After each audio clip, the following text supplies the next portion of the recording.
My name is Kirsten Turner, and I am Associate Provost for Academic Excellence Operations. And I want to welcome you to our first Student Summit to kick off the first year experience.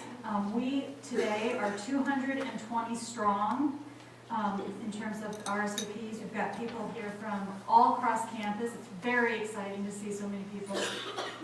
We have faculty, staff, students, and all coming together to think about how we can reimagine and build upon the great success we've already had on first year transitions.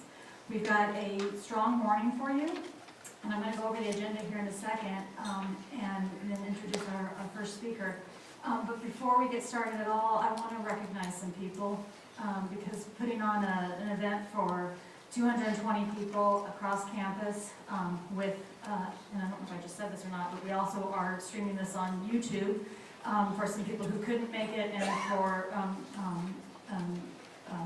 perpetuity, I guess. And we have had over 260 people sign up to be involved who couldn't be here today, in addition to the 40 more than what we have in the room today. I also want to say that if you have any colleagues at all, or anyone you know who hasn't signed up and who would like to participate, we are framing this as a wide table. We want lots of voices and lots of input. So anybody at all who wants to join in this effort over the next months is absolutely welcome and embraced to come and join us. So please let your colleagues know that if they couldn't make it, that they can still participate in all sorts of different ways. But before we get started, I want to recognize a few people to put on an event like this and to put on an initiative like this. And so first and foremost, I want to recognize Grace Hahn. And I don't know where Grace is right now. She's waiting in the back. Grace is, if you don't know her, she's absolutely fantastic. And she has a full-time job in the Dean of Students office currently, and she's doing this being the project manager and doing it absolutely, excelling in it on top of this as part of an internship for her PhD. So she is juggling a lot and firing all cylinders and executing it really well. I also want to recognize Terry Runyon. If you know Terry, you know that she is equally fantastic, and she too has been doing a lot of the legwork on mounting today as well as throughout the entire initiative. I also want to recognize Justin Blevins, who is also working on a lot of the data and pulling together a lot of the kind of back infrastructure that we all collectively will work on that data with our subcommittee reports. I want to recognize the AE Strategic Communications team, Tyler Gayhart's folks who've done a lot of the graphics and a lot of the video and a lot of the kind of strategic communications behind what we've been doing.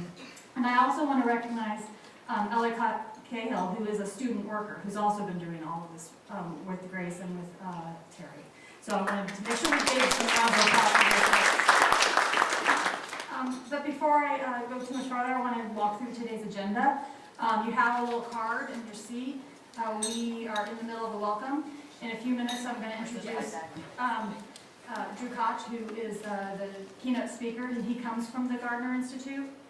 Many of you who have worked in the area of student success and student life are probably aware of the Gardner Institute, but for those of you who aren't as familiar with it, Drew is going to talk about his work and the work of the Institute. I'm going to give you just a thumbnail sketch of his biography, but he actually is going to go deeper into that in his talk, so I won't steal that thunder. Then we're going to take a quick break. There's snacks and food provided for you, and then we're going to have a talk by Dr. Greg Heilman, who's our Associate Provost of Student Academic Life, and he's going to kind of frame what the work's going to look like over the next few months as we roll up our sleeves and get into it. And then we're going to break up and actually start to do some of that work. And the Boone Center can't accommodate, understandably, such a great crowd. So we will be breaking up. Some of us will stay in the Boone Center to meet with our committees, and some of us will be going to some satellite locations across campus. We will not come back to the Boone Center. So if you go with your subcommittee to a different building, take all your stuff, because unless you want to come back, but we will not be reconvening as a group. Without further ado on that, I want to welcome Dr. Dukoch from the Gardner Institute. He has been there since 2010, and prior to that, he was at Purdue University, where he had several different roles in student success initiatives and student success responsibilities. And prior to that, he was Associate Dean at Hofstra University, and also did some work on first-year transitions. So with that, I'd love to give him a warm Kentucky welcome, and thank you so much.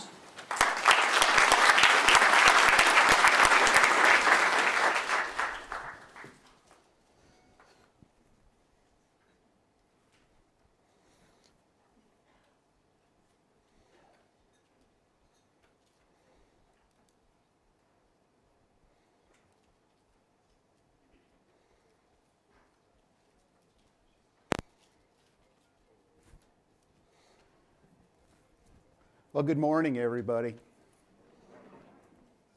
Thank you all for joining me today.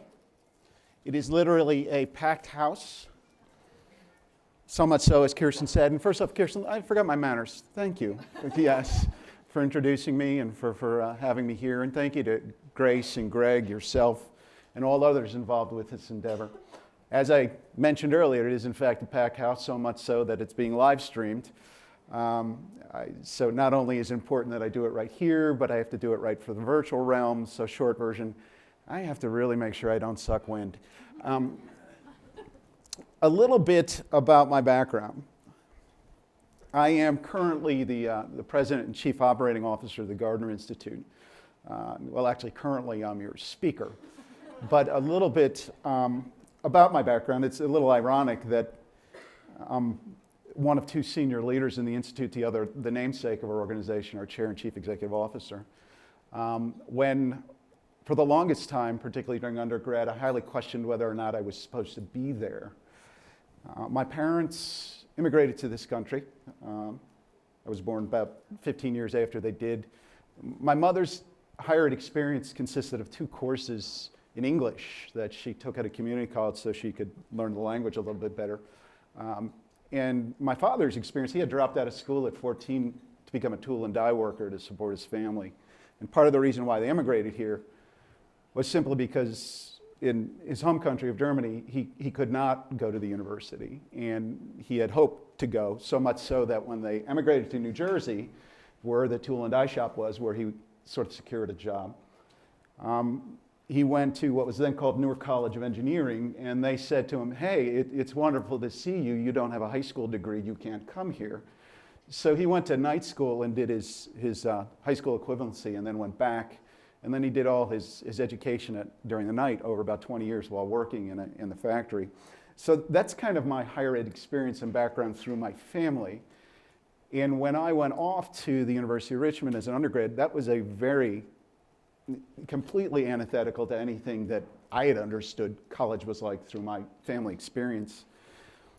And compounding issues was the fact that at the time that I was there, and it's certainly the case now, it's a wonderful university, it really is. I'm fortunate right now to be doing some work with its recently retired president, who grew up in sort of the eastern portion of Tennessee, not far from where I am in the western portion of North Carolina.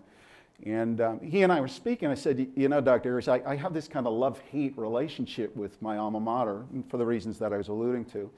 And it really came back to the notion that as much as I tried, at least for the first 2-3 years, I really didn't feel as if I belonged there. And I was just about to mention that in my first year class, I quickly noticed that there were 2 sons of senators, the daughter of President Reagan's Attorney General.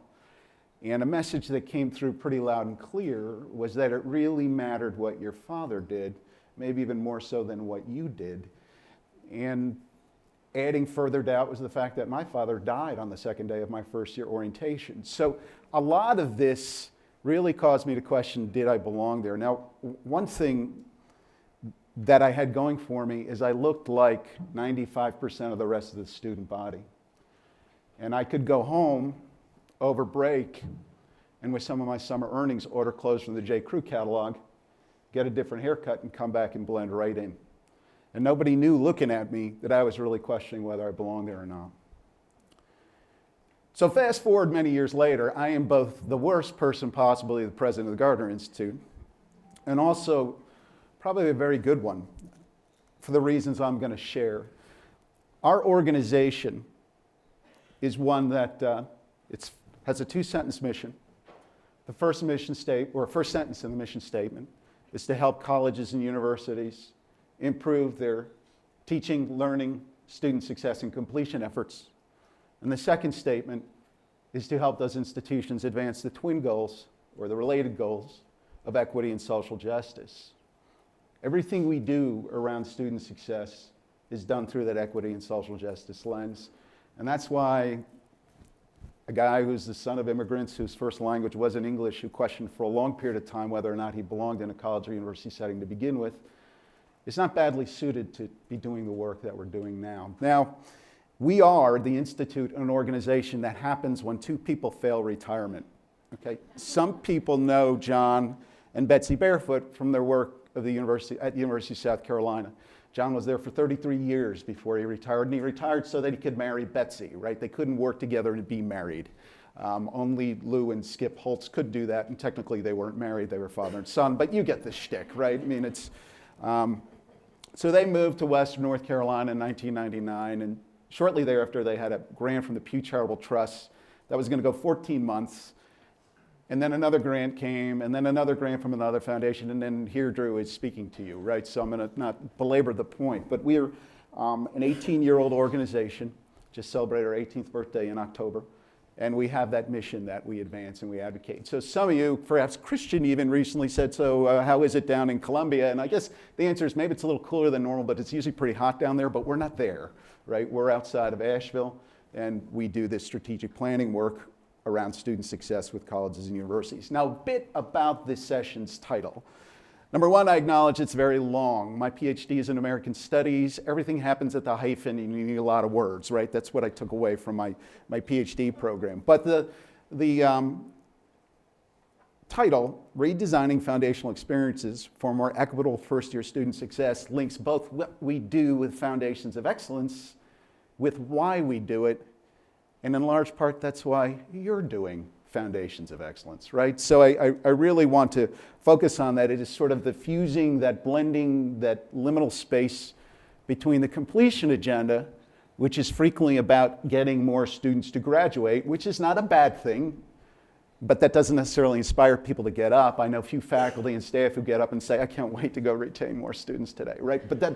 But when you begin to meld that with who completes and connect it back with the equity agenda, then it really does matter. That is something you can get up for every morning and stay up after hours and keep working on, right? So this is an overview of some of the things we've done to meld these two things together very intentionally. Now, I mentioned an overview of some of the things we've done. I'm going to draw on a number of lessons from our work. One of them comes around or from Gateway Courses, a project we started in 2013 called Gateways to Completion, and I'll share a bit more on that when I get there. But that is one principal site for agency and activity for you fine folks. It is something you'll be looking at as you do the Foundations of Excellence work over the next year, okay? The other happens to do with what our friends at the National Institute, the NESI Center, have dubbed or did dub high impact practices, many of which you do here at the University of Kentucky, and many of which all of which you'll be analyzing in what you do in Foundations of Excellence as well, right? So we'll spend some time looking at both of those. And I frame them as issue statements, challenges to you, right? Not because I blame you, but because you're holding yourself accountable to look at these things and try to do better than you're already doing, right? In some cases, I acknowledge you're doing well, but you're doing this because you want to do better. So the first issue around Gateway Courses is simply this.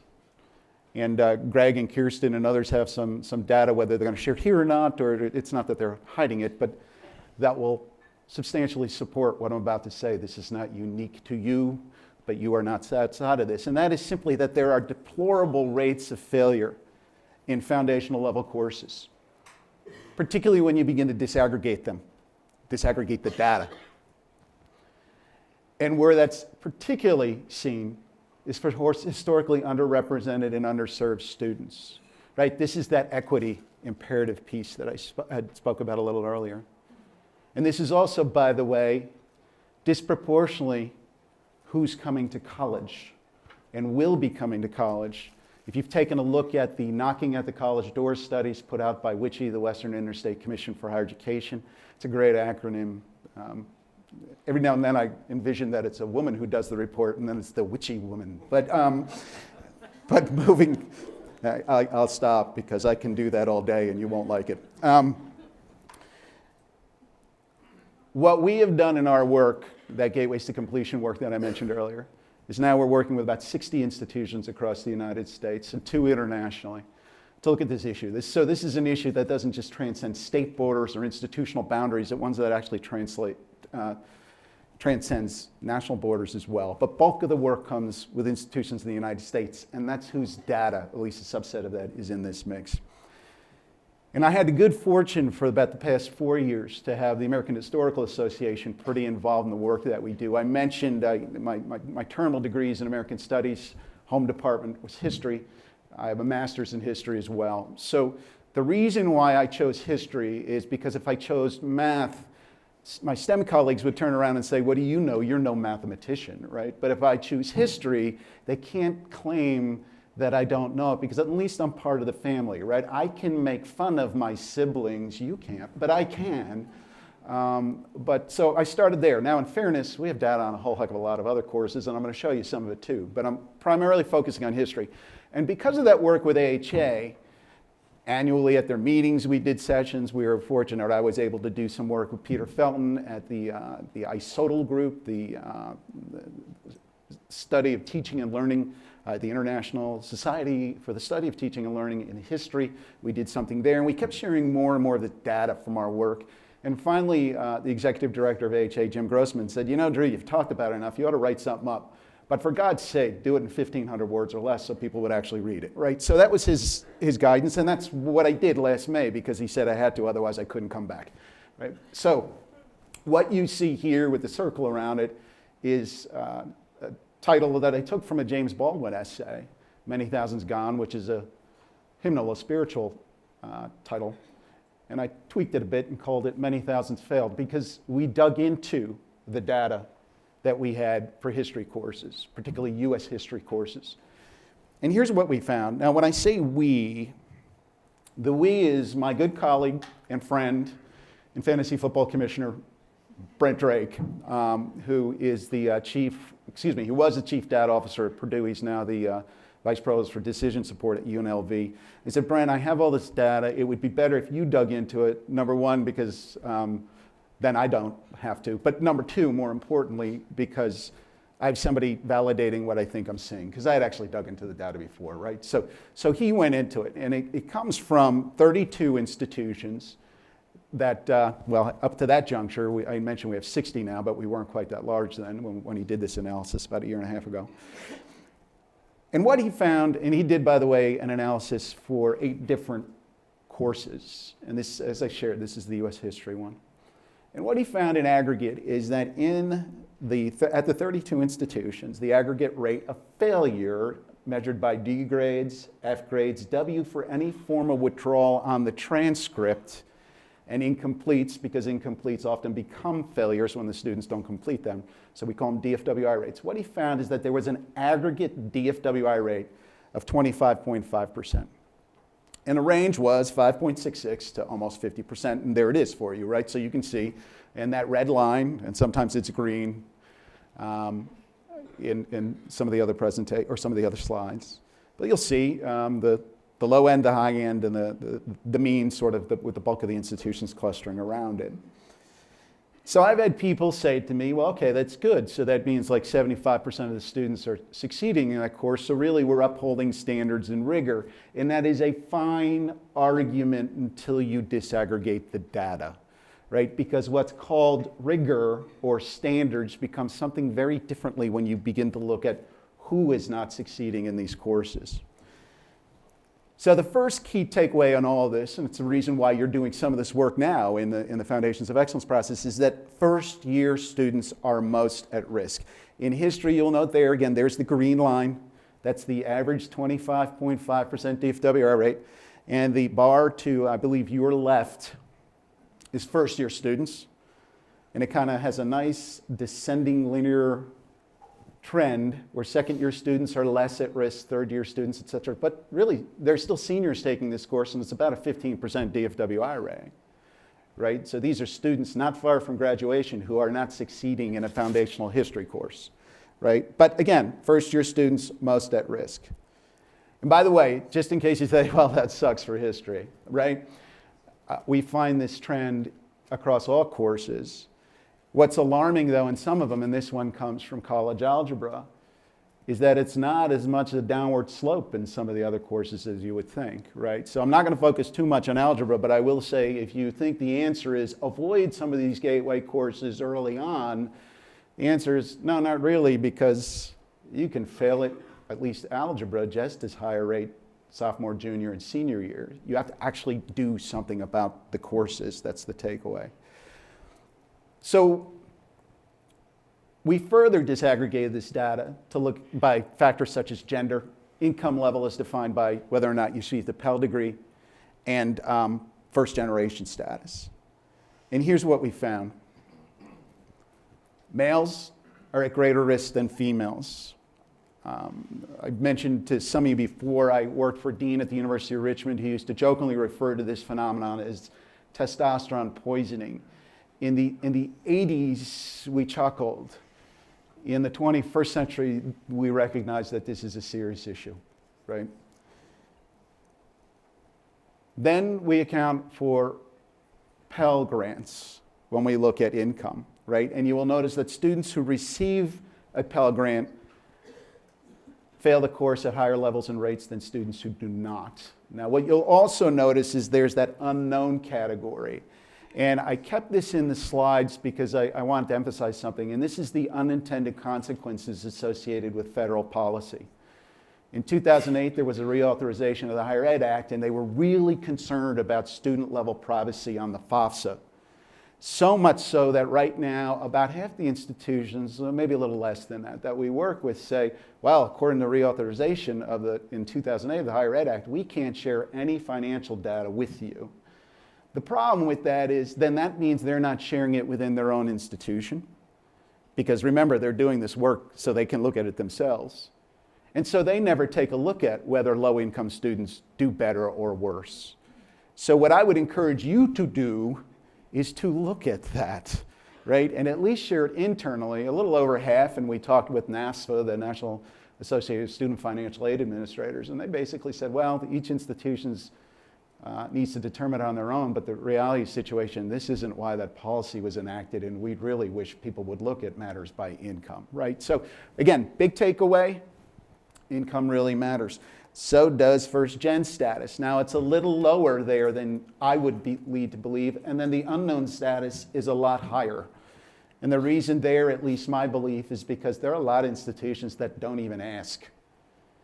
And in a few instances where they did ask, they would say things like, well, we collected, but admissions has that. And I would say things like, so admissions isn't part of you then. And then they would look at me nastily because I was being sarcastic. But I mention this and say this also attests to data policies and data silos at the institution. So 3 key takeaways here: gender, Pell eligibility, income, and first generation status really matter. The latter 2, I believe, have a lot to do with something called cultural capital and what students know or don't know, right? When you're the son of immigrants who questions whether you belong in an environment, and part of the reason is because everybody else seemed to go to the same boarding school, and you went to a public regional high school and have no clue what the hell they're talking about, right? That's the cultural capital, right, that of which I speak. The plot really sickens when you begin to disaggregate this by race and ethnicity, Okay, so this is a violation of every rule of graphs and PowerPoint. I acknowledge that right up front. Lots of small font. But look at the red line. That's the average DFWI rate. And then look at all the bars that are above it. And those bars correlate with African American, Hispanic, Latino, I believe 2 or more races. Bottom line, if you are anything other than Caucasian or an Asian American, and perhaps an international student, my glasses aren't with me, but you do not succeed at levels. In some cases, you have double, if not higher, the probability of not succeeding in foundational level history courses. Okay? And this is the same across all the courses. In accounting, African Americans had a 63.3% DFWI rate. Latinos, almost 70%. So if we're looking at accounting as the entry-level course for the business discipline, and if you need a sort of business cumulative GPA or a pre-business cumulative GPA to get in and you don't do well in accounting, guess who doesn't get into accounting? Excuse me, who doesn't get into business, right? And how is that possibly good for a democratic republic, right? Particularly one that has at least got capitalistic tendencies, to say the least, right? So I'll stop the politicization now. I will say, though, that there's some serious issues going on when you disaggregate by race, ethnicity. So often then when we get to this point, I've had people say, well, you know what, Drew, that may just very well mean that some students find a different major. And if that were true, it would still be disheartening because it would say, let's segregate students into majors. But that's not even true.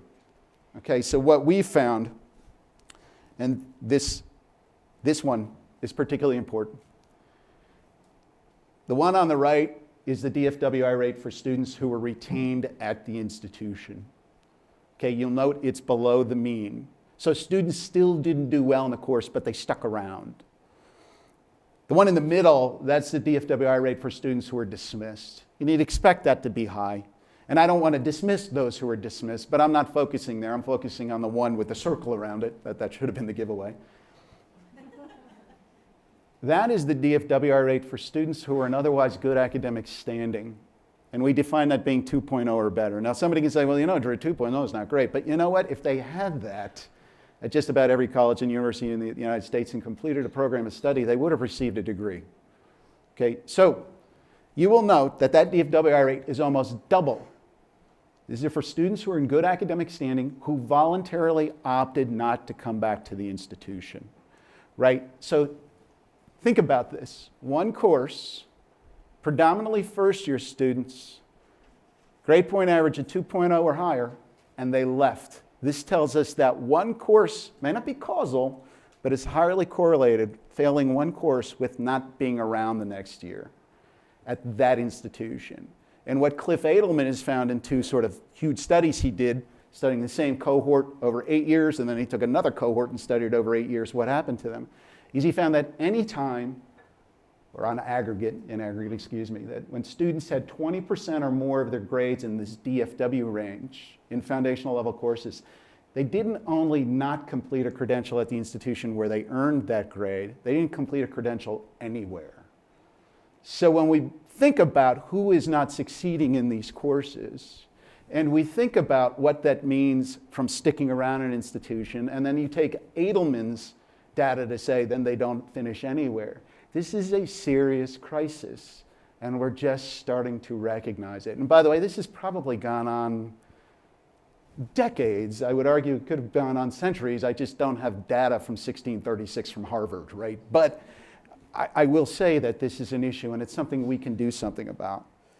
So, summarizing this, and by the way, we're going to shift into you talking actively real soon. But summarizing this is that these courses, whether it's history or accounting or college algebra or calculus or general bio, general chem, we've looked at it all, it's true, are stumbling blocks for all students, disproportionately, particularly in courses like history, first-year students, and you're going to focus on that population, obviously, low income, first-gen, males, and racial minorities, right? Those are the big takeaways. So now that you know this, I'm going to ask you to do something for about a minute, and jot down 2 answers on a piece of paper. If you don't have that, if you're like, Drew, this is the 21st century, I have a smartphone, do that then. Jot down answers to these 2 questions, and don't talk yet, just do it on your own, right? First off, why is this happening? And secondly, what can you do in your role to alter these outcomes? So 1 minute, jot those 2 things down.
As evidenced by the fact that Dr. Hallman cleared his throat, I believe our minute has ended.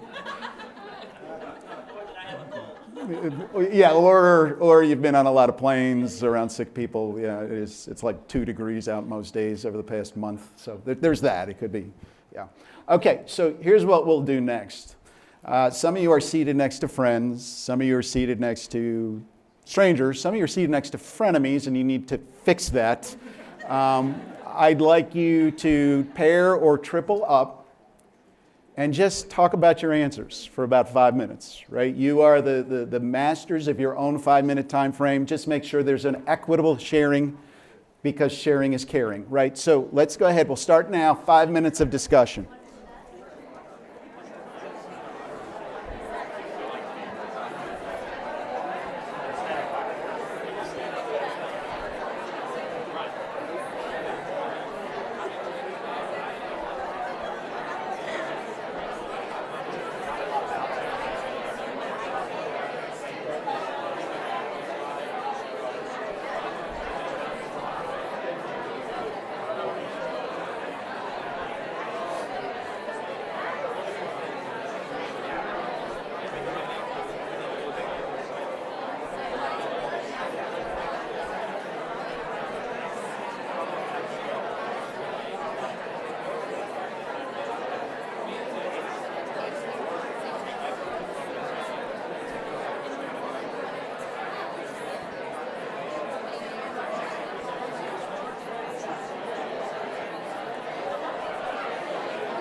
Okay, about a minute, 1 minute warning.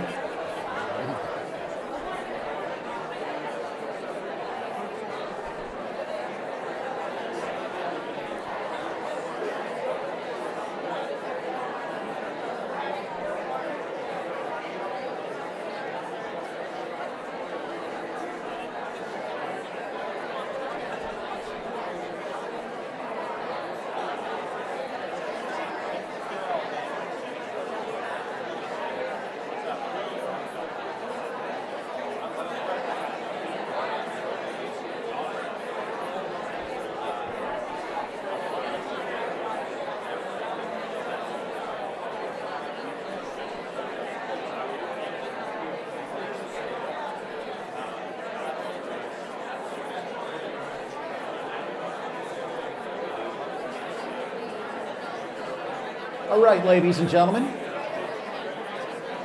Let's bring it back here, please. May I have your attention?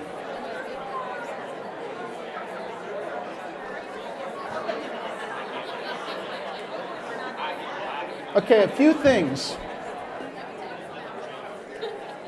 First of all,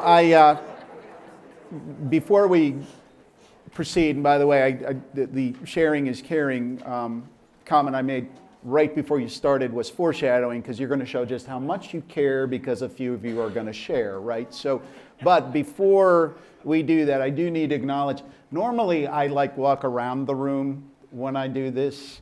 Because of the live streaming, I'm apparently I can go this wide.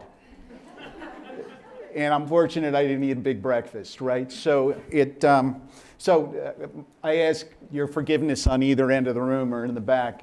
Normally I like to actually make eye contact and talk with the people who are asking questions or making comments, right? But I just can't right now. So that's shared, that mea culpa out there.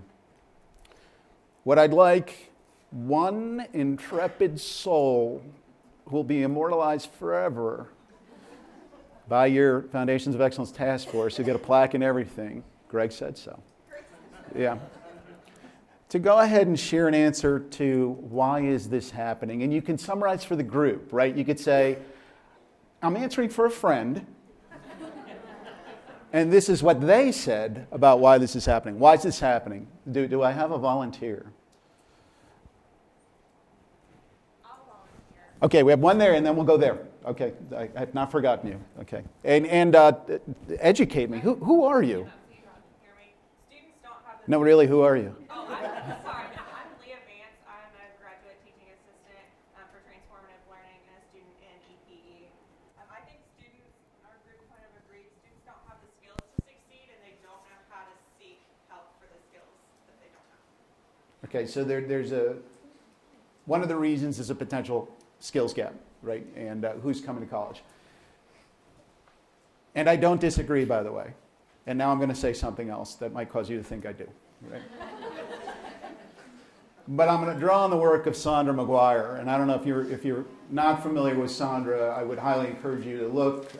She's got this wonderful book out that's called Teaching Students How to Learn. And in it, she acknowledges that there is a gap for students coming in, although she also acknowledges it may be no greater than what it once was. There's just more students, right? So it's something that gets perceived, and many more coming from backgrounds where there's limited to no cultural capital about how higher education is supposed to work and what you're supposed to do. And often that gets confused with motivation, right? The statement could be, if I could only get better students, I wish the students were more motivated. And what she acknowledges, she says, look, I believe through my research and through my work that there probably is about a 10 to 15% swing within the student population who really just don't want to be there. But that doesn't explain why we have a 45% failure rate in some of the foundational level courses, if it was all motivation, skills. And she also commented that, and she was a speaker last year, the keynote speaker at an annual conference we do on the Gateway Course Experience. So she was there with about 500 of her closest friends. And she also commented that a lot of times those who are doing the teaching weren't actually taught on how to do engaging pedagogy, on how to facilitate or teach strategies on how to learn. And if they did know them, they often wrestle with the coverage strife, like, well, if I take time out, it means this doesn't get conveyed. The point she made is who's coming to college. And we have to think about that and think about then how we use a growing body of evidence-based strategies that actually do lead to greater learning. And in my discipline, the conflict with coverage versus doing these things. At the end of the day, do I really care if the students knew how we got the Hay-Bunau-Varilla Treaty? Now, if you study Panama, the Panama Canal, that really matters. But what I really want foundational level history students to do and come away with is being able to think historically so that they could use that as an engaged citizen later on down the line and also use that in their courses and the rest of the academic program. So I bring this up to say, yes, there is a skills gap on the part of students. As Sandra says, there's actually one on the part of many instructors. And what we have to do in both cases is close the gap, and the instructors can help do that. So thank you. That was a loquacious response to a very good piece. But we have somebody over here who also wanted to share some things. And your name, sir? Bob Bradley. Hi, Bob. I've got faculty or TAs who don't understand nurturing first-year students who belong in their class. So you touched on the thing that I was speaking of earlier, which are sort of the understanding and needing to use more engaging pedagogies in the classroom. That's what I think I heard you say. Did I hear correctly? Okay, he's nodding north-south for those who can't see, Bob. But so I had this opportunity at the University of Rhode Island. This year different, but similar data. This is about 3 years ago. And there were 151 faculty in the room. And about 10 minutes into my sharing, a woman stood up and she started her comments with what you need to understand, and like that you, like it was visceral, like she was spitting out a rancid piece of meat, like it was not good. And she went on to say that she had gone through an AAU PhD program in philosophy, and every minute was spent on studying philosophy. You need, for those of you who study philosophy, you need like 6 courses before you even understand the jargon, right? The verbiage. At least I did. Maybe she only needed 1. But that none of her time at all, not a second, was spent on pedagogy and teaching. And she found herself thrust into that role at the University of Rhode Island.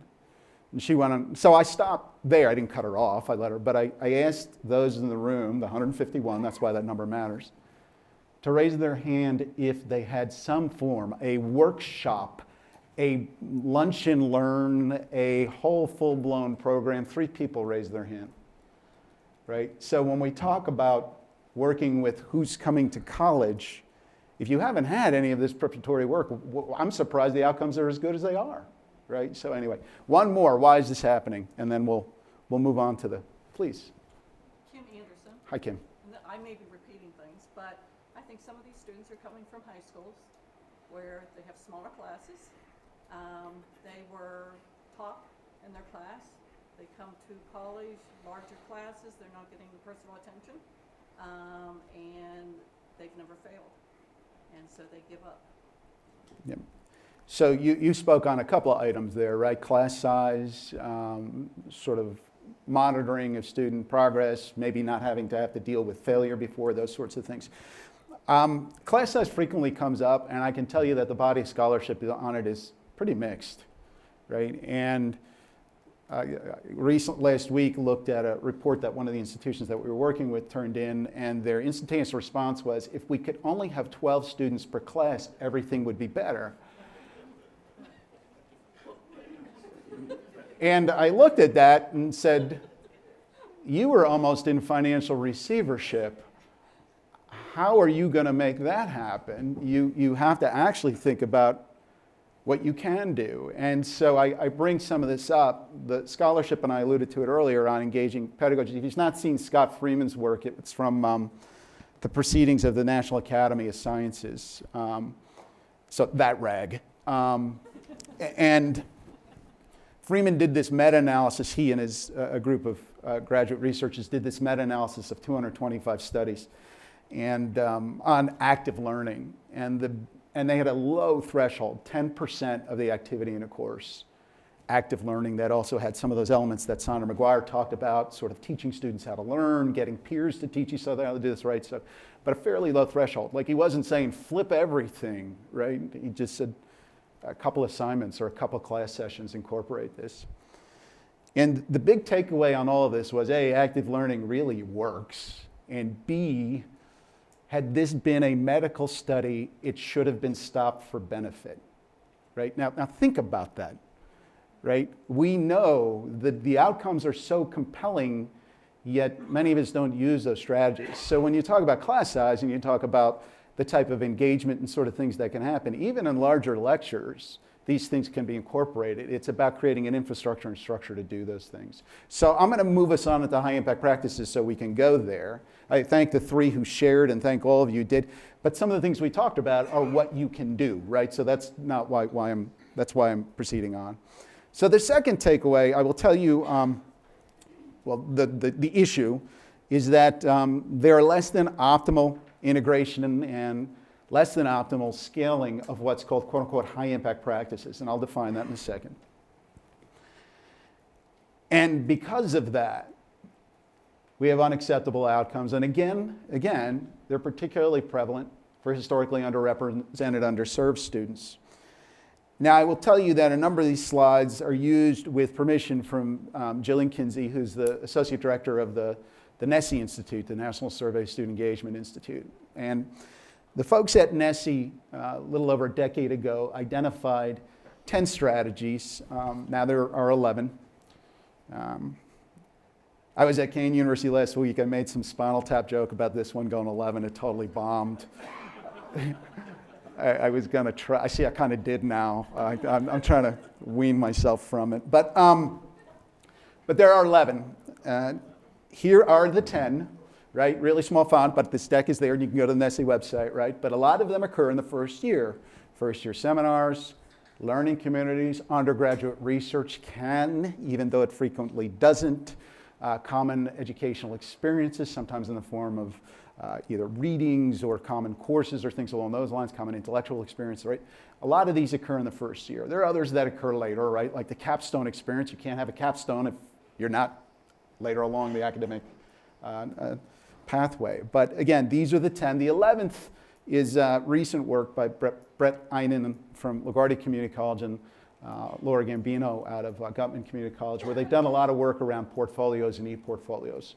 And if done right, that also constitutes a high impact practice. There could be more if you have reflective and other sorts of components in there, but these are the 10 that NSSE, and now 11 that NSSE talks about. Okay. The big takeaway from their studies, and there are many studies on there, that's the illustration, many studies, is that there are substantial educational benefits that are associated with being involved in and engaged in these high impact practices. And they define that as students flat out saying they're more engaged in their educational experience as a result of being involved in these things. That comes from the NSSE data, looking at their first year data compared to their senior year data when students do the NSSE. And the other thing is looking at graduation, retention and graduation rates for students who are involved in them, right? So as measured by retention, grad rates, and also NSSE outcomes. The problem that exists, though, from my vantage point, at least based on what I've seen doing a lot of this work in foundational excellence with institutions, is that things are really balkanized. Now, for those of you who are like, that's some wonky term, you're right. I have a couple master's degrees, one of which is in European history, where I studied the German invasion of the Soviet Union, particularly the encirclement of the German Second Corps and the Dmian salient. I got to use this for something, so this comes from that, right? So, because trust me, I've not really used that one too much. But if you're ever encircled, I can supply you, right? So, but part of the takeaway, because my major professor was the expert in Balkan affairs, there's this notion of Balkanization. Well, in the Balkans, there are many ethnicities, many religious groups, and they all have a little fiefdom, and they are staunch advocates for themselves, and there's great infighting, a lot of violence. We had many Balkan wars. The First World War, from what I hear, started there, right? So, I mean, it's pretty significant historically. And on some level, Like, I don't think the learning community people killed the common read people or at Purdue, but they could have, and I'm joking at least metaphorically, because there was a lot of combating for resources, attention, space, a whole host of other things. And these are inhibiting our ability, at least programmatically, to actually sort of find some common elements and advance things forward. And that's what I'm saying is needed here in high impact practices. Now, when Dr. Kinsey and I did this session along with Tia Brown McNair from ACNU and Jennifer Coit from the National Resource Center for this first year's experience, and when we did this at ACU last year, we talked about vertical integration. In other words, you take your first year high impact practices and intentionally link them to the second year, et cetera, et cetera. What I'm arguing for actually is, yeah, that would be awesome. That would be ideal.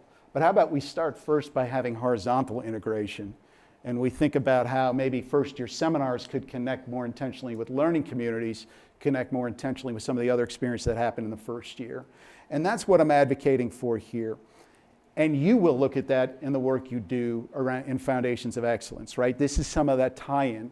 We use the Foundations of Excellence process. We also use Gateways to Completion, some of our other work, but in this case, I'm focusing on FOE because that's what you're doing, as a conceptual framework for analysis. And I'll get into in a little bit like how we do that in Foundations of Excellence, how your dimension committees do that. Greg's going to share a little bit on that as well, right? But these are two of the, and I'm not just saying this, this is in some of Jillian's publications, some of the other things that are referenced by other scholars. These are great processes and structures to help you look at how you do that integration better, much more intentionally, right? So what we do want to look at then are criteria for excellence in high impact practices and the broader first year in and of itself. And those criteria include that you are intentional, I said that already, that they're scaled. Okay, it's great that you have a rockstar learning community program that has 2 communities and serves 46 students, but if you have 4,600 first year students, you're not exactly scaling it or having those high impact practices serve a lot of students. As a matter of fact, I'd argue those 46 students may very well be the best informed who had siblings and maybe even parents by now who are in learning communities, so they had the cultural capital to do it. Your goal is to think about how do we get more students who could benefit from this to engage. They're sustained over time, they're well supported, and they're inclusive in every way, shape, or form. And as part of that, they're advancing equity and inclusion. So what we see, the types of outcomes that are correlated with this, are improvements, as I mentioned, in persistence, defined as students stick around, they retain first to second year and subsequent years, graduation rates, higher levels, higher grades. Resilience is down here, it can be loosely defined. There's, of course, the whole Stanford work around resilience as well. But in this case, we're just defining it as, do they stay around? Can we continue to get it right with and by the students? And then other elements, use of resources on campus and involvement in activities. All of that is correlated with studies. But high impact practice work is hard work, right? That's one reason why it doesn't get scaled. So as you think about and examine your high impact practices and what you do in Foundations of Excellence, think about how you move that ball uphill. And yes, that is a dung ball. Well, it's a dung ball, but they're ants. They stole the dung beetle's property. But it may feel like that's what you're moving, but really on the inside, there's a diamond, I swear. So, okay. The other key takeaway on all this, and this gets back to that equity piece, is that high impact practices really serve all students well, but particularly historically underserved. First gen, low income, also defined by race and ethnicity. Okay, and don't take my words for it. Take studies, and I'm going to leave it. I'm not going to delve into it all. But this one is looking at levels of participation in high impact practices and graduation rates on time. You will note, particularly, and this was for Latino students, you will note the students who participated did better here. Internships.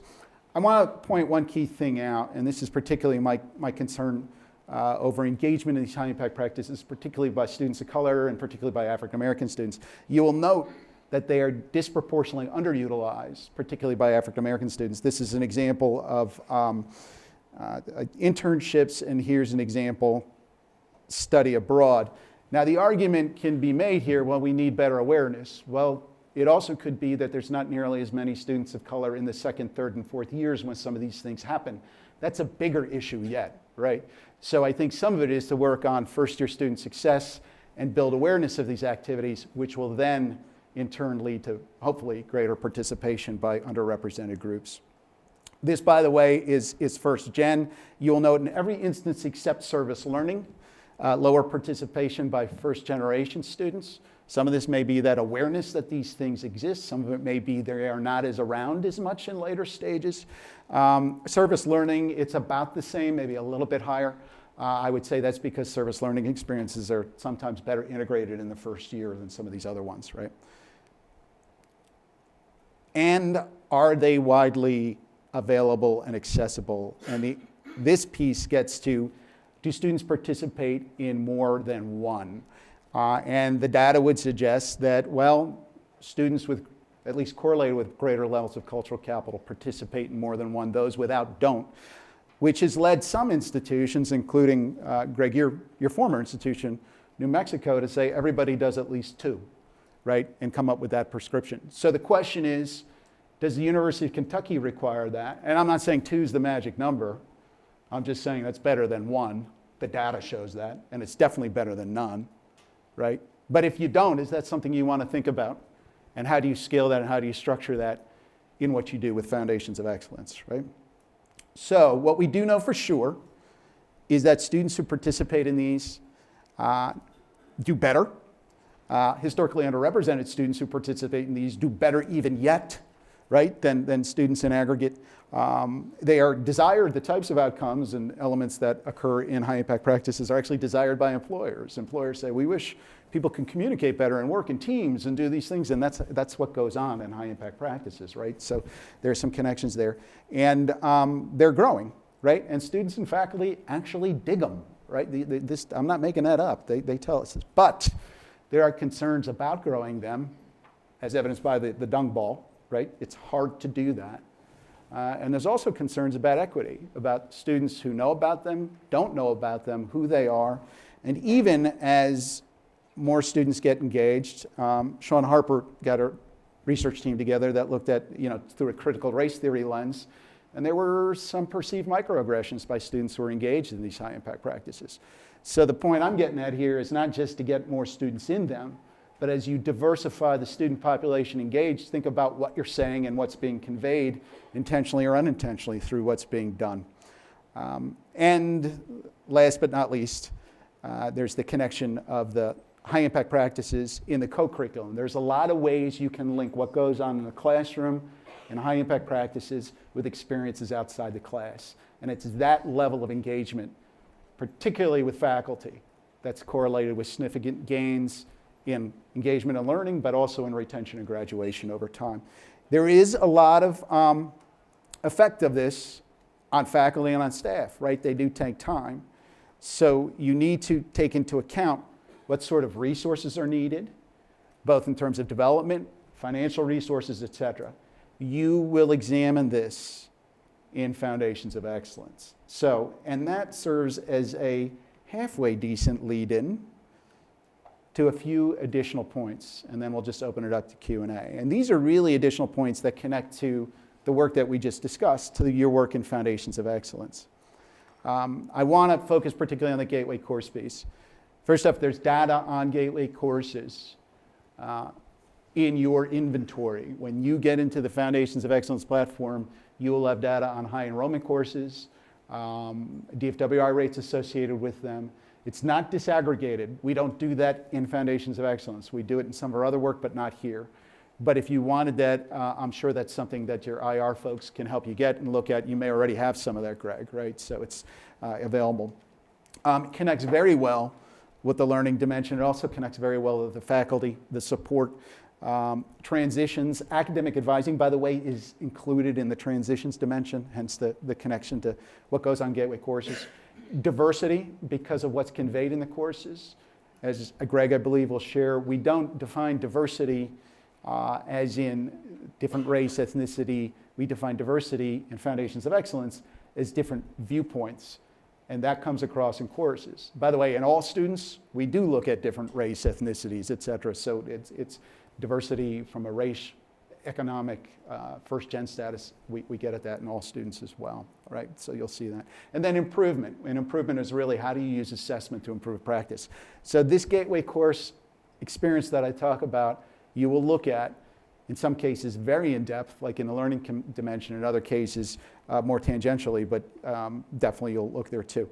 And then high-impact practices, we have them in the inventory too, right? You can look at them. You should have data on them in the inventory, particularly in the learning dimension again, but a few other connections to some of the other dimensions. And then last but not least, remember, part of what I was discussing now or all of what I was discussing were the issues in gateway courses and benefits and issues associated with high-impact practices. A key component with all of that was how intentional are you being about studying and redesigning those experiences. You will have opportunities in the various dimension committees to do that, but you're going to have an opportunity in the comprehensive report, which gets put together after all 9 dimension reports are done, to really pull it all together. So some of what you're doing in some of your gateway courses could include some of these high impact practices as part of the solution as you move forward. Now, I'm not trying to give you an a priori recipe. You need to do the analysis, and I'll give you feedback along the way. But what I am trying to tell you is from our work with over 400 colleges and universities to date, this is the type of stuff that really pops out. And I believe you are unique. That's why you have your Wildcat Foundations. But I don't believe that your findings on some of these outcomes will be radically different than some of the ones we've seen.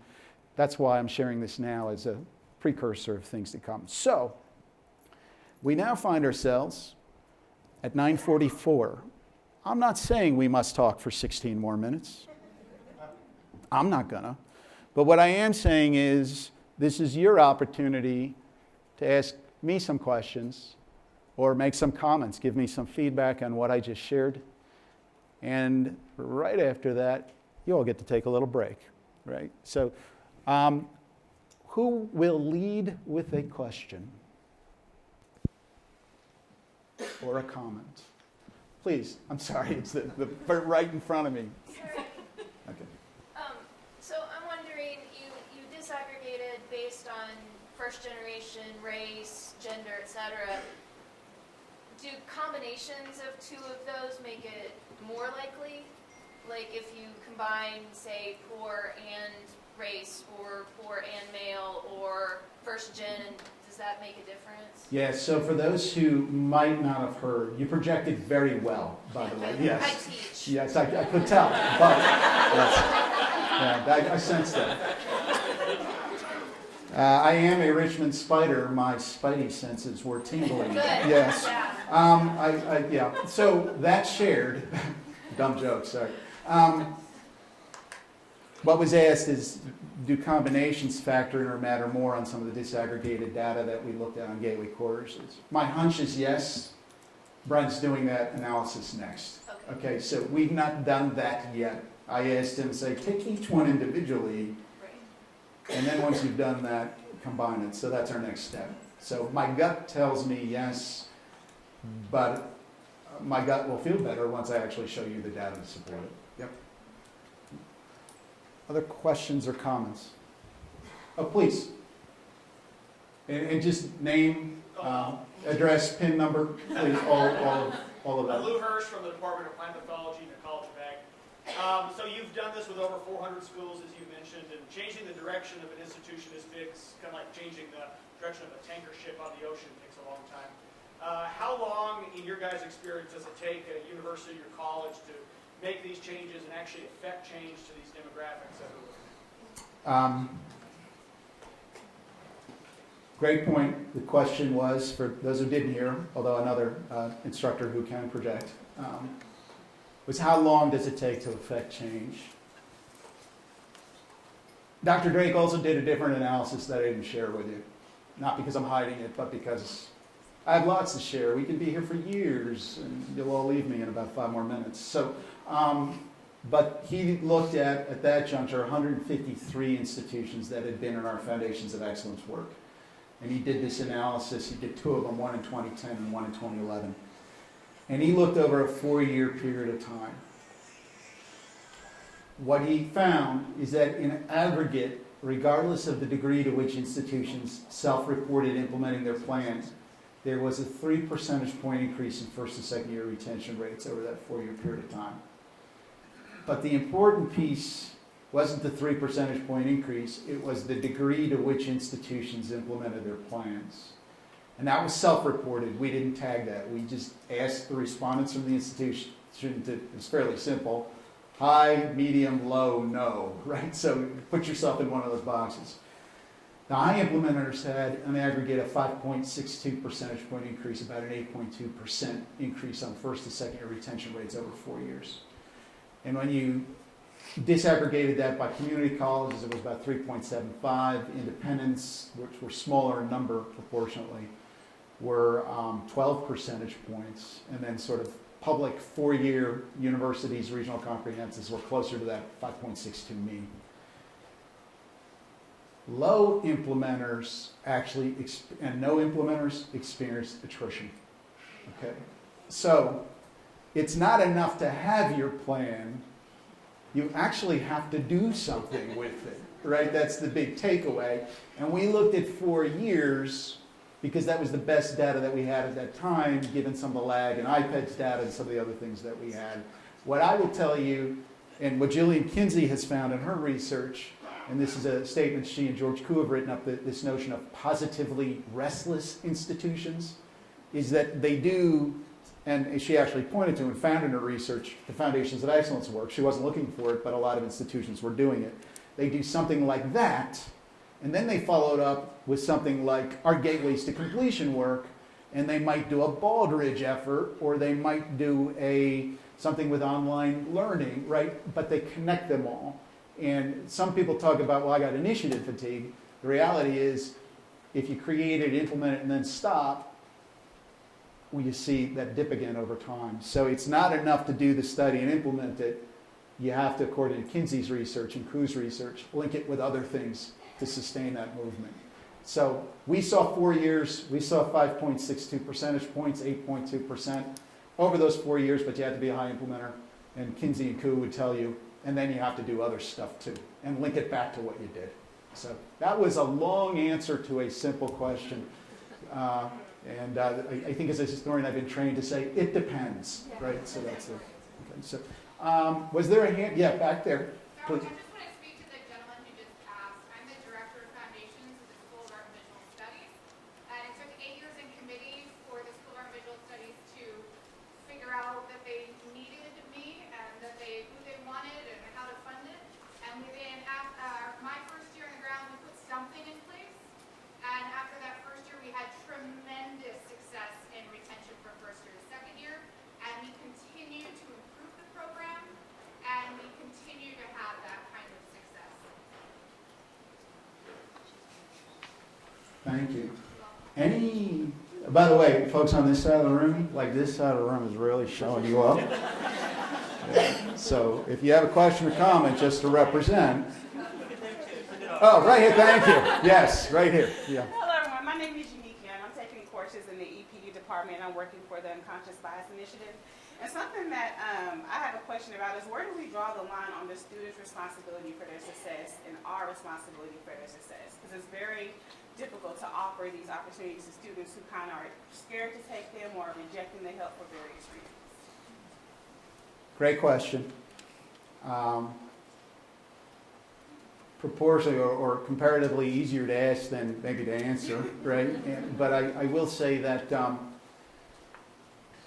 if we can look at ourselves in the mirror and honestly say we're utilizing engaging pedagogies, we're offering opportunities for engagement, we are reaching out to all populations, we're trying to mitigate for cultural capital, and we are steadily working to improve that across the institution, then I think we're doing what we can and should do.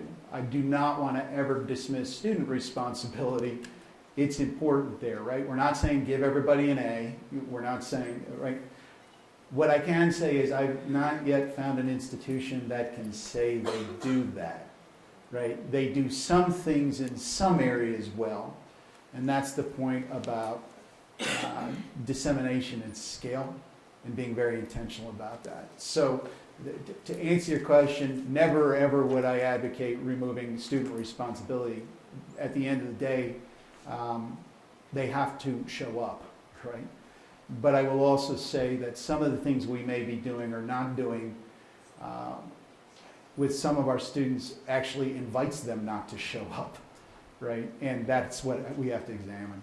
So sorry I couldn't give you an answer and say 62.6%, right? I mean, it's just not one of those questions. But you will, in this work, begin to examine where do you have pockets of excellence, maybe bigger buckets of excellence, and start to think about what's scalable.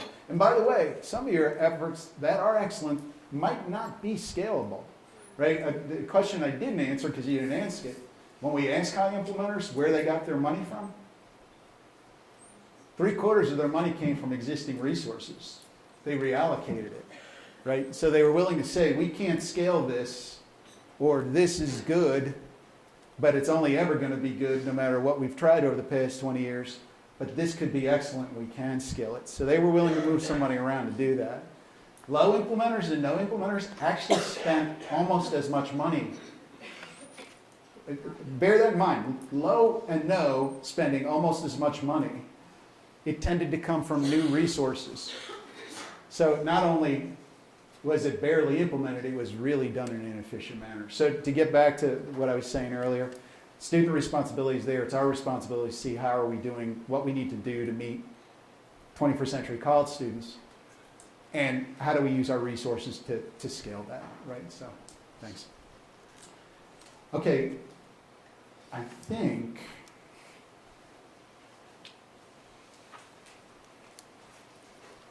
we have reached the point of diminishing returns. I earned a D in microeconomics, by the way, but that I do remember. So I want to thank you all for being here, for being engaged with the session, and equally, if not more so importantly, because it is about me in the past 80 minutes, I want to thank you for the work you're about to do. You will be rolling that big ball up the hill.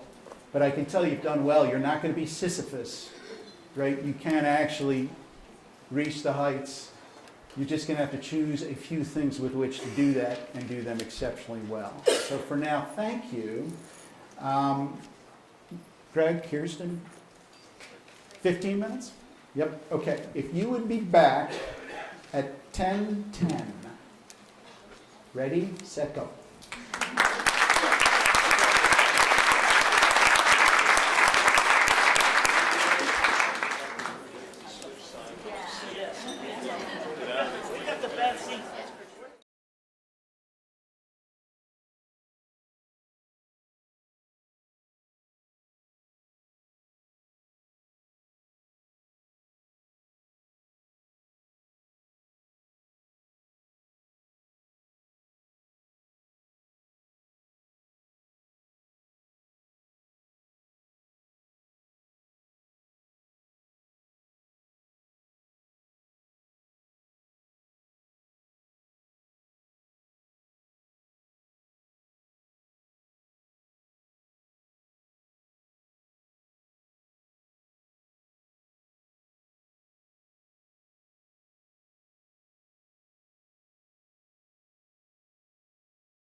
Are we ready to get started again?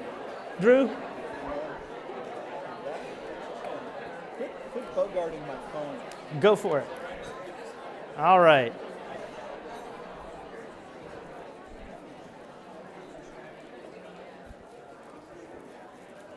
We want to make sure that we can get you into your subcommittees and start working.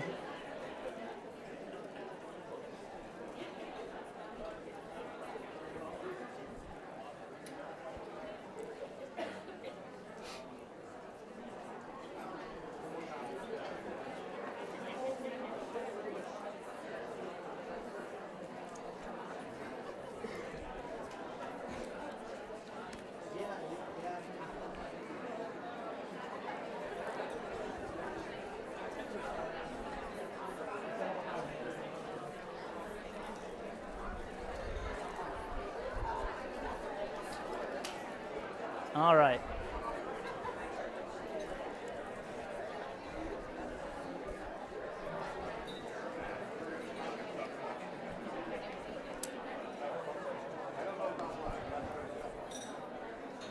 Okay, let's go ahead and get started with the next part of our schedule here. So my name is Greg Heileman. I'm the Associate Provost for Student and Academic Life. And first of all, I want to thank everyone for showing up. This is a very gratifying turnout. It really shows the deep concern that the University of Kentucky has for the students at the University of Kentucky, and also to acknowledge that the work behind this far precedes my time here. The groundwork for this was laid, more than a year ago as a part of a more intentional look at student success at the University of Kentucky. And so I'm fortunate enough to come along at a time where I got to continue to further that effort. I wanted to take a little bit of time to put in context some of the things that Drew mentioned with respect to the University of Kentucky. And so one of the things that, this is an interesting statistic that Anthony Carnevale, who is at Georgetown University, Center for Workforce, Education in the Workforce. And there have been a number of opinion pieces. In fact, there was one in the Wall Street Journal, I think on Monday, that called into question the value of higher education. And what he has showed, and this continues to hold up, and in fact this is growing, that this return on investment, even as the cost of higher education is going up and up, the return on investment over just having a high school degree is currently more than 50%, even with the cost of education being what it is. And what's causing that? Part of the reason, I think Drew touched on many of these, we're changing the economy that we're in. We're now at the cusp of the information age, right? We're just now living in it, and the disruptions that are going to take place, the types of jobs, increasingly require an undergraduate degree. And for that reason, a completely different demographic is now coming to college, different from when many of us went to college. It's far different looking set of students coming to us for different reasons. The American dream now more than ever runs through a college degree. And so this is why we're seeing who shows up on our doorsteps. And I think just acknowledging how much that's changed since we went to college is an important thing. If you look at the cost, and what I did here is just took the average net cost of attendance and the average first-year salary for a college graduate, you add those up, you're at about $70,000. And this doesn't even account for the fact that college graduates live healthier lives. They're more likely to vote, less likely to commit crime, less likely to abuse drugs. If we can figure out how to improve our success of the students who come to us, we're not only making their lives better, we're making our lives better. We're making Kentucky a better place for everyone to live. And so I think it's important to keep that into account. It's not just them. We should be doing this for ourselves as well. If you add that up, it's minimum $70,000. Most places, a number of us were at Florida State University yesterday to take a look at what they're doing on their campus. And the reason we went there is because they closed the gap. They closed the attainment gap for both low-income students and across the African American, the divide that between their population and the underrepresented minorities on the campus, completely closed the gap. And we wanted to see how they did that. So back to this, if you add these numbers up, and then you also account for the good done in the state, I think it's conservative that it's $100,000. The cost is roughly $100,000 for a student for every year they're delayed in graduating. And so if you take UK, typical first-time full-time freshman class, 1% is 50 students. If we can change, because I'm going to show you some numbers of where we're going, where we'd like to get to, what our aspirational goals are, but I want to attach some meaning to those numbers. If we can just improve our graduation rate by 1% or move a student who was going to graduate in 5 years to 4 years, we're saving that student $100,000. So that's $5 million for every 1% we can move. So just keep that in mind. That's the benefit to our students, $5 million for every 1% we can move. So the other thing is this student loan, which in many cases is accumulated towards the end of a student's career in college because they run out of other scholarship opportunities. So, getting students started the right way in the first year and then momentum through to an on-time graduation matters a lot in terms of debt accumulation. And so last year was computed, the average across all sectors of higher education was $37,000. And the other thing that's happening, and we're seeing this, is that the states are increasingly backing out of their commitment to state institutions. And we're seeing that play out to some extent here. So we're operating in difficult times in terms of trying to make these improvements as students and their families are being asked to pay a larger and larger proportion of the cost of higher education. Drew and I had an interesting discussion last night about the fact that does this lead to inequitable, there are certain students, many students in fact, if they lose a scholarship, when I went to school, I had to work a bit more in the summer, if that were to happen, students who I was in school with. Nowadays, if it's lost, it's done. It's $25,000. How are many students going to come up with that? Does that lead students to pick a safer major in many cases? I heard my own daughter go through that as she was saying, you know what? I'm going to lose this state scholarship if I drop below 2.5, and I'm taking circuits and physics and calculus. I should think about changing majors to make sure I can hold on to that scholarship.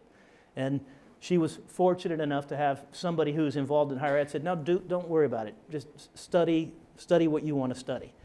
But how many students confront that I've got to make this calculus in the first year about whether I pursue the degree or try and make sure I can stay in school? So something I think we should take a look at going forward is there a differential impact on what students study that is based on socioeconomic status? This is a chart that I think is very interesting. And I think it gets to the point of, if you look back in 1970, 40% of those from the highest quartile of the income distribution earned a bachelor's degree, and about 6% of those from the lowest quartile of the income distribution. Because college has become so important in landing a job, it's now almost 83% of those in the upper quartile of the income distribution now earn a college degree, but only 8% of those in the lowest quartile. It's hardly moved. It's doubled for those in the highest income bracket. And this has happened at the same time that we've made it more difficult for those in the lower income distribution of the socioeconomic strata. We've made it more difficult for them to attend college. So something I'd like you to keep in mind as we talk about these efforts. So here are the numbers that the freshman retention numbers. So last year we got to 83.6%. Hopefully it's going to be higher this year. I'll show you where we're currently at. The aspirational goal by 2020 is to be at 90%. So if you think about it, we've got the class that's currently here, and we've done a lot of interesting interventions for that class that I'll show you, that we'll talk more about as we break up into our committees, that I think has contributed to moving the needle to some extent, but it's got to move quite a bit more. We've got one class to learn on and another to hopefully attain that goal. So here's where we're currently at, and this shows the last 4 classes, and I can't remember Drew's apology, but small font, too many, but the top number, the top one, you'll see that as of today, we're at about 94% retention, and that's fall to fall. The retention number I just showed you is that's from fall to spring. The number I just showed you is from fall to then those who are going to enroll again next fall. And so, we can lose 3.7% more and we'd be at 90, and maybe we hit 90% this year. I'm not sure where we can get this to, but this curve kind of has, the top curve is this year. And if you look at the years prior, you'll see that there was kind of this dip during this time period, just actually prior to this time period. And perhaps that was due to the fact that we closed registration during that time period, which, as we know, the internet doesn't close anymore. There was no reason to do that. And so thank goodness some folks on campus recognized that and said, why aren't we just keeping this open? And so I think this numerous outreach efforts that I think a number of folks in the room can describe to you what they're doing to try and touch base with these students to find out what's going on with them and why they're not registering. We want to make everyone aware of what's going on and try and leverage those efforts. These are the 6-year graduation rates over time. We ended up at 64 for the 2010 cohort, which is the 6-year graduation rate would be reported in 2016. We've got to get 6 points on that to reach the aspirational goal by 2020, right? That class is already here, right? That class has been here a couple years. And so we've got to look at the data and understand what's going on with that class and see how we might help them. So again, 70% is the target for that 6-year graduation rate. Again, I think there are other targets in here that we could set up and aim for. Moving our 4-year graduation rate higher is one, and there are many things that we can do there, trying to get our 5-year graduation rate as well as our 6-year. One of the things that I noticed immediately in the data is if we closed the attainment gap for underrepresented minorities and low-income students, we'd be at 70% today, right? If we simply close the gap, we get to 70%. So keep that in mind. This shows the University of Kentucky has what's called a high school readiness index. It's just a combination of high school GPA, a linear combination of high school GPA and ACT score, and based on that, you can predict whether or not that student will be retained. And this is essentially what that metric is. And this shows that metric over the last 4 years of who was admitted, and it hasn't changed much over the last 4 years. And the reason I want to show that is to make the point that it's not likely that the characteristics of who we admit is going to change much over the next few years. We have to figure out how to do this with who we serve, the Kentuckians we serve. And over longer time periods, you can see places like Ohio State or Arizona State, for various reasons, are able to change the ranking, how they're ranked and how people view them. But over the short term, that's a very difficult thing to do. So I think we have to accept the fact that we're going to be serving a class that looks very much like the students that we've admitted over the last 3 or 4 years as we do this work. One of the things that, if you look at the Education Trust, Katie Haycock, who was the president of Ed Trust at the time, looked at these high-achieving schools. And what she did is she looked at the data from those schools of who those schools were admitting and then how their success with those students. And there are a number of places, Higher Education Research Institute and others have these formulas. They're basically just regression models that if you plug in the characteristics of your students, say this is what you should get in terms of graduation rate if we norm this across the country. But there's some places that broke out of that. And one of the ones that we visited yesterday was Florida State. What's happening there? Penn State, a few others, where they seem to do better than what their statistics suggest in terms of who they admit. And what she found was that there's no silver bullet. That it's the most important ingredients were this systematic problem-solving approach, which I've seen certainly initiated here, that they're using data, that these schools have a comprehensive data, and they use that data to inform their decision making. And we've got Todd, Justin, I see Chris, is Craig here? We've got a lot of folks on campus who are here to provide the data you need to do the work that you need to do on your committees. And so you're going to be getting that over time. We also launched a survey, student survey, that's now completed, and a faculty survey that's going to give you more information about how people view the first year on this campus. And so we're committed to giving you the data you need to move forward in the recommendations you're going to make on your committee. And the only thing I want to say about this too is that there's really, there's reporting analytics, that we have to do to the federal government that has to be exact. And then there's analytics for action that can be noisy and messy and doesn't have to be exact. It has to be enough to make the right decision. And so just keep that in mind. Sometimes you can kind of collect enough data to answer the question you need answered without having to wait 6 months to get it exactly right, right? The cross-functional organizational structure, this is the balkanization that, the de-balkanization, I should say, that Drew referred to, working across these silos. And having this many people in the room says a lot about how much we care about that experience. If we all work together, there's no way that we're not going to make vast improvements on the first year experience for our students here. If we can all work together. And I want to say something. We started, in fact, if all the associate deans that are in the room could stand up, I want to acknowledge your work really quick. Yes. As a starting point, this set of associate deans pulled together all of the student success efforts that are ongoing within each of our colleges here. And it was phenomenal, the amount of good work, and that's why we're at 94% retention now, right? There's a lot of, many good things going on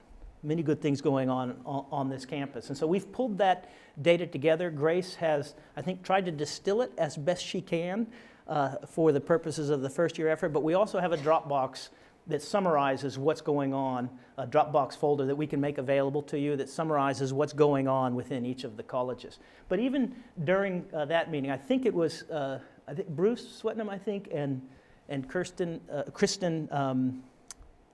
Ashford, that's right. Bruce gave a talk about some work that they were doing in Haiti, and then Kristen got up right after and said, I didn't know you guys were working in Haiti. So are we. We should get together and figure out how to bring these together. So that's the kind of thing that can happen if we're all working together and understanding what others are doing. We can leverage the efforts of one another. Something that's working here may also work here. We might be able to combine resources and more effectively serve our students. So that was something that I found very interesting as a part of just getting everybody to talk about the student success efforts that they have ongoing. A commitment to the success of underserved students. This was a common feature on all of the high-achieving institutions, that they didn't outsource that. They didn't outsource students. You know, we have students who come to us with, who the CPE considers underserved in one area and who may be off the charts in another area, right? But they still show up as underserved. How do we address that student? How do we address a student who shows up who may be slightly underprepared in multiple areas, right? So we have to think about how we treat all of these students and that we're accounting for the needs of all students who come to UK. And then dedicated support from university leadership. I've been very gratified by the extent to which, from the president on down, this is a priority. Getting this right is a priority from the president to the provost, and it continues to be a priority in the provost's office. So let's talk a little bit about improving the first year experience. What are the foundational aspects of it? It should include everyone on campus. We were all first year students at one point. In fact, how many students are in the room right now? If you put your hand up, put it up high, Unique. Be proud. We're going to get more here, so thank you for showing up. But one of the things when we form these committees, it's very important that we have empathetic decision making that is centered on the needs of our students. And so this is something that we're going to make sure that every committee has adequate student representation as well. So nobody owns this. I mean, every student here is a first year student. We were all first year students at some point. Everything we do, every interaction we have with that student could matter as to whether, the decisions that they make about what they study or whether or not they even stay here. So it's very important to cast this broad net, and having so many folks here who I think recognize the importance of this shared first year experience really speaks to the importance that this is a campus-wide commitment. It should include students. I just mentioned that, and we'll make sure that is done in a deep way.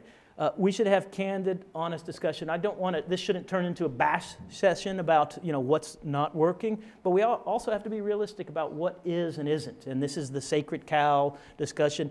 Drew mentioned that the high achieving institutions make these decisions about might these dollars be better spent over here, because this seems to be promising. So having those types of discussion, I think, is going to lead to the types of outcomes that we hope to get to. Should be data informed. I've already discussed that. And it's not just, it doesn't start when the students show up, right? And in fact, I'll even go a step further. If we have problems with K-12 education here, we should go about trying to fix them. That's part of the mission of a flagship institution, is to try and make education better in the state as a whole. So we should reach into both K-12, community college system, and that transition begins, right, from when a student is recruited or even preparing to go to college, through the time they're here, and how they transition to the next year. So we should think about that as we work on this first year redesign. And we want to create an aspirational model where we want to be, and we want to agree on it. We want to work collaboratively to get there. So these are the foundational principles that are behind this effort that we're launching today. And I put here that this is a 6-month initial effort, because this should not stop after 6 months. 6 months we have an action plan that we're going to execute on and continue. So there's an assessment of the baseline. As I mentioned, the associate deans did an outstanding job of initially pulling this information together. So we've got a wonderful evidence library for you to peruse as a part of your work. And we'll also have the survey data that you'll be able to use as a part of your work. Faculty staff survey is ongoing now, so please make sure that you fill that out. And then the student survey was completed and had a pretty good response rate. I think it was, what did we end up with? About 800 students, Justin? Little above 800, so a pretty good, statistically significant response rate. Let's put it that way. We're going to start working in our subcommittees today, and I'll talk very briefly about each of them to make sure you think that you're in the right place and how you can contribute. It'll start with an analysis of the baseline of where we think we're at. We'll look at the specific charge of what this committee is supposed to do, coordinate with other committees, and then make suggestions on how this particular subcommittee can improve the first year experience for students here. And then we're going to create a report out of that we'll share widely and execute it. A point that the Gardner Institute consistently makes, and I saw this previously as well, is if for the greater good we should be doing something, then we start doing it immediately.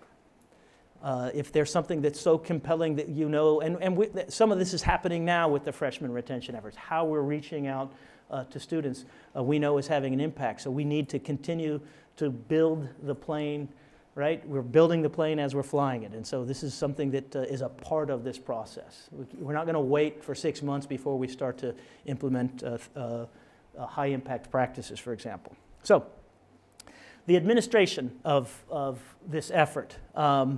So as I've already mentioned, this has support from the highest levels of UK. The liaisons are Kirsten and myself. What that means is that we're here to help you form the committees. We're here to give you access to the resources, but it's you who are doing the work here. It's you who are going to investigate and make suggestions about how we proceed. And then, of course, Grace is the force behind keeping everything organized and moving forward. So, and then starting from today, what we hope is to complete, and we can set a firm date, but basically by the end of the term, early into the summer, we want to have this report that we can share widely with folks. Hopefully many of the things that we're going to talk about in our committees will already impact the next incoming class, right, who we're already admitting as we speak. So the expected outcome, output once again, is a report that has a vision for what the first year is going to look like at UK that addresses retention and the priorities for resource allocation, and an action plan that we intend to execute. What we need from you is your support and commitment to improving the freshman experience, and I think that's clearly demonstrated in this room. Active participation on on one subcommittee. In being involved with this in the past, I've seen people like, I really like what they're doing, and I want to help in multiple places. And you can help in multiple places, but you can really only serve on one committee, but other committees will reach out to you. You'll have conversations with colleagues about what's going on. So the cross-fertilization between committees does matter. It's a very important thing that I saw helped to move the success agenda forward. And support the work of the other committees. So this commitment to be active participant in this process. And then a commitment to implement the action plan as well. So this is what we're asking for. And I think if we all come together on this, we'll have wonderful success around this. These are the subcommittees. I'll go over them very briefly with you because the next step, we're going to break up and start our work. And so there's a philosophy group that meets, and the philosophy group kind of meets and then steps back. And this is kind of the first thing that needs to happen is we need to articulate what we think as an institution our philosophy for the first year is. And that should drive how we organize ourselves, right? How do we align all of the first year efforts? What's the learning that we expect to take place? How is the faculty culture centered around that learning? How do we deal with transitions from into and out of the first year experience? All students, when Drew was talking about, in his talk about some folks were talking about the students who come to us and whether or not they're prepared, I was, reminded me, a couple years ago I was interviewing for the head of teaching and learning position, and it was a guy who was coming from Harvard. And I said, boy, it must be nice to come from a place where the students are prepared. Nobody can say the students aren't prepared. And he goes, oh, no. Well, there are plenty of complaints on our campus. And they say, if only we admitted who Princeton admitted, we'd do much better. So I was like, okay, you'll never get away from it. Even Harvard complains about who they admit. So, I think the important point here is, are there students falling through the cracks? We have programs that address this population of students and this other population of students, but are we making sure that every student who we admit has the resources and the support they need to succeed here? So that's the all students group. Diversity, as Drew mentioned, is about being exposed to diverse ideas, worldviews. I mean, you can't underestimate in today's climate the importance that higher education has in teaching students how to, many students who come, I've heard that from many students here, this is the most diverse place they've ever been, right? This is an amazing experience for these students, and we need to make sure that that is something that continues here and that we actually measure how effective we are at doing that. Roles and purposes, unique, I think mentioned. Do students understand what they're supposed to do? I mean, are we clearly articulating their responsibilities? And do we clearly understand ours? I think this is an important part of the whole process of bringing a student here, is to clearly articulate their role in their own education. And then lastly, the improvement, which tends to be more data-driven. Are we assessing what we're doing? And somebody was asking a question, are we going to assess the efficacy of what we're doing here? We will. And we'll probably do that in larger chunks. I mean, let's have a couple of meetings and then let's assess how effective we think this meeting was and how effective your subcommittees are. And let's use that to continue to improve how we operate. Let me dig into these a little bit more. And the reason I want to do this is we ask you to sign up for a committee that you think you might want to serve on. And you have the opportunity to move. Maybe we set up a trade system where you have to pay. I don't know. We can think about how to work this. But you certainly have the opportunity to we want you to plug in where you think you can do the most good. And so there may be, and there are probably multiple committees where you could do that. So if there may be some that have just too many people to be manageable,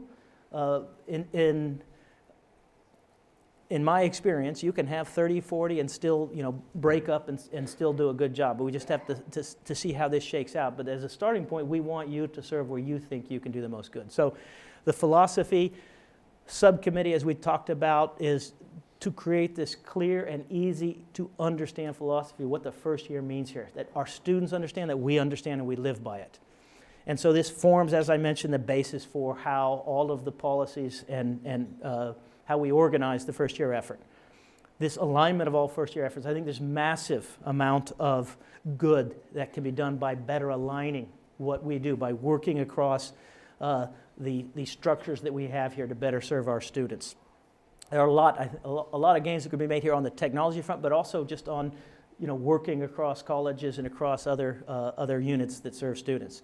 So these effective partnerships and faculty staff development opportunities, we should make sure that we're taking advantage of those, understanding what's happening, what people are doing at other places. Learning is this intentional curricular and co-curricular learning experience that we are ensuring that all of our first year students are getting both in and outside of the classroom during the first year. Faculty, an understanding of what the first year means for our students, and as well as what as a faculty we want to get out of that first year experience. So high quality instruction, as evidenced by through high quality instruction, I think that says it all. Interaction, we want to make sure that the first year students have substantial interaction with faculty. The transition, I think, is something I've already spoken to, this clear communication, both as students transition into and out of the first year. The alignment that takes place, the change of there's many things. Change of major in the first year. How smoothly is that handled? These types of things, I think we might fall under this and other areas. All students, again, something we've discussed. The fact that we're addressing the needs of every student that we admit. We're anticipating them. I think this is an area we can improve to better anticipate and inform folks who's coming to them so they can best serve them. To create a campus environment that's inclusive and safe for all students, I think is something that also requires a shared commitment to that goal. The diversity ensure that all first-year students experience diverse ideas and worldviews as a means of enhancing their learning and preparing them to become members of pluralistic communities. I think that's well put. The roles and purposes we've also discussed to investigate how UK promotes student understanding of the various roles and purposes of higher education. So both the student, faculty, and staff all have a clear understanding of the roles and purposes. And to encourage first-year students to explore what they're doing here, to find their way here. Improvement is the last one. So if you have an interest in assessment, are we providing professional activities both for us to perhaps leave campus to learn from other places, but also to bring folks here to talk about, I got a lot out of Drew's talk. Drew, sorry, I don't mean to inflate you too much here, but it was wonderful to have folks from other places come and talk about their experiences. So that professional development piece, I think, is a very important piece of this to the improvement process, is how are we going to make sure that we all have the opportunity to grow as faculty and staff in this area.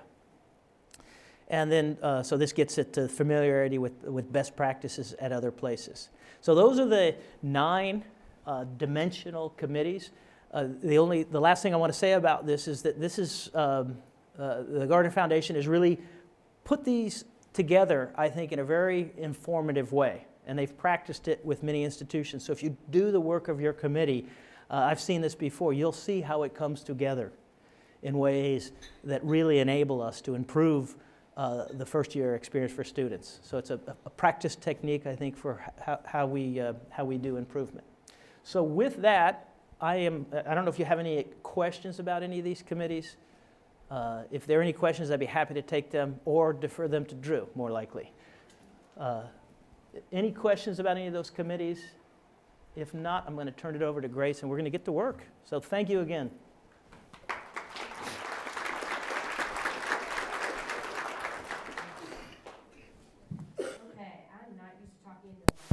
All of my staff know that I prefer to just project, so we'll see. So you just have me for 1 minute. First off, thank you guys for coming. Really appreciate the opportunity to share a morning with you all, and I will say, as a former student and an alum and as a staff member, it is wonderful to see so many people in the room that are committed to student success. It's not something you ever doubt, but it's wonderful to see, and it invigorates me in my work. And also, can we give a round of applause for their students in the room? So we're talking about them, and they're here. So let's give a round of applause for the students who are going to be a part of this process. So we, advertise this to some undergraduate students and graduate students as well. When you get into your committees, if you don't see students that you feel like are being represented and you want more of their voice, please invite them. This is not meant to be exclusive. So please invite students that you think would be able to contribute and reflect on their experience and obviously give us their perspective. So we are going to split up into our dimension committees, and you will see where each of the committees are located. You should look on the back of your name tag, and that tells you what committee you are a part of. This is not set in stone. I don't think we're going to have a trade or swap system like Greg suggested. That would necessitate me coordinating that, and I don't know. I don't know if I'm signed up for that. I'm not sure that was in my internship contract. You'll see that several of you are located in this room. And so we are going to kind of reconfigure some things. As you know, we're always trying to make space work here. And so appreciate your help with that. So if you are in the transitions committee, the philosophy committee, or the faculty committee, you are in this room. And transitions is all the way in that space in the back. You all are there because you're the largest group. So you all will configure those chairs to work for you. Faculty, you all will be in this kind of space right here, and then philosophy will be where our registration tables were there, because it's a smaller group. And then everyone else is in a variety of other rooms. The organization committee is at the William T. Young Library and the Alumni Gallery. Learning committee is in the Jacob Science Building, and you've got Terry as an escort to help make sure you all get to that room. The all-student committee is right outside across the walkway to the Mining and Minerals Building. The diversity committee is in the Hunt Room, which is right on that back hallway there on the way to the other restrooms. And then the Roles and Purpose Committee is in the Fireside Room, near the front door, near those restrooms. And the Improvement Committee is in McVeigh. So thanks to the Improvement Committee for going to McVeigh. Maybe we should clap for them. So if you do not have a committee name on the back of your name tag, no problem. You had an opportunity to hear from Greg about what all the different committees are. Go to one of these. And if you think something better fits what you're interested in, or you misunderstood what you read or anything, go to what you're interested in. That's okay. And the co-chairs will be noting who's there and writing that down. There will be a survey of your experience this morning and an opportunity to get feedback from you all from me. Please don't delete that. Please fill that out. Now you know what my name is, so now you can't have an excuse to delete it. Anything you get from me about this. So, do you all have any questions about your meeting locations or your committees? Drew has a question. Grace, what will they do in these committees? Great question. That's the co-chair's responsibility. I passed that along. No, you all will have an opportunity to learn a little bit more about your Dimension Committee, start your work, meet those that are also interested in exploring this topic within this initiative, as well as starting to begin discussions around what are some sources of evidence that we may have or we may still need, and what are some pieces that we want to make sure we include and who may be missing, and who could we invite to this table. So, okay. Any other questions? Well, thank you guys. We will not come back here. This is our time in the Boone Center if you are going to another location, so appreciate the opportunity. We'll continue to update the Wildcat Foundation's website with information and questions, and then we will all come back together in March, and I'll have more information out to you all about that as well. So thank you all for coming, and have a wonderful day.